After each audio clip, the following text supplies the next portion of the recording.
നമസ്കാരം. ഞാൻ ഇന്ന് പറയാൻ പോകുന്ന വിഷയം വളരെ ശ്രദ്ധയോടുകൂടി കേൾക്കേണ്ടതാണ്. പ്രത്യേകിച്ച് നമ്മൾ സ്റ്റീൽ ഡോറുകൾ ഇൻസ്റ്റാൾ ചെയ്യാൻ ഉദ്ദേശിക്കുന്ന വീടുകളിലെ ക്ലയന്റ് നിർബന്ധമായിട്ടും അറിഞ്ഞിരിക്കേണ്ട ഒരു കാര്യമുണ്ട്. നമ്മൾ ഏത് ടൈപ്പ് ഡോറാണോ അല്ലെ ഏത് ബ്രാൻഡിലാണോ നമ്മൾ ചെയ്യാൻ ഉദ്ദേശിക്കുന്നത്, നമ്മൾ ആ ഡീലറെ ആദ്യം കണ്ടതിന് ശേഷം വേണം അതിന്റെ ഫൗണ്ടേഷൻ കഴിഞ്ഞുള്ള വർക്കുകൾ സ്റ്റാർട്ട് ചെയ്യാൻ.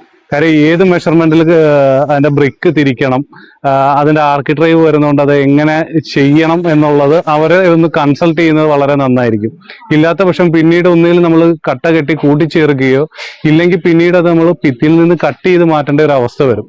അപ്പൊ അങ്ങനെ ഒരു പ്രശ്നം നമുക്ക് പല സൈറ്റുകളിലും അനുഭവിക്കുന്നുണ്ട്. അപ്പോൾ അത് നമ്മൾ ഓരോ ക്ലയന്റിന്റെ അടുത്ത് പറയുന്നതിലുപരി നമ്മളതൊരു വീഡിയോ ആയിട്ട് ചെയ്യാമെന്ന് ഉദ്ദേശിച്ചിട്ടുണ്ട്.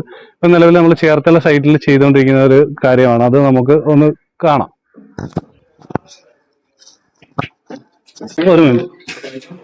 ഇതിപ്പോ നിലവിൽ ക്ലയന്റ് ഇവിടെ ഇട്ടേക്കുന്ന സ്പേസ് 108 ഡോറിന് വെക്കാൻ 109 കൃത്യമായ മെഷർമെന്റ് ആണ് ഇവിടെ ഇട്ടിരുന്നത്.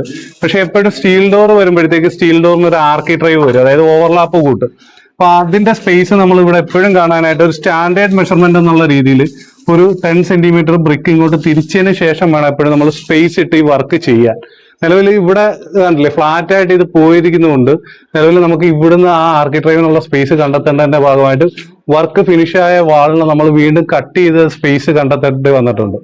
അപ്പം നിലവിൽ ഇങ്ങനെയുള്ള തെറ്റുകൾ പറ്റാതിരിക്കാൻ നമ്മൾ തീർച്ചയായിട്ടും ഒരു സ്റ്റീൽ ഡോറിന്റെ ഡീലറെ സമീപിക്കുകയും അവരിൽ നിന്ന് ഒരു ഒപ്പീനിയൻ എടുക്കേണ്ടതുമാണ്. ഇത്രയാണ് എനിക്ക് പറയാനുള്ളത്. സ്റ്റീൽ ഡോറ് പരിഗണിക്കുന്ന എല്ലാ ക്ലയൻസും ഇക്കാര്യം വളരെയധികം ശ്രദ്ധിക്കുക.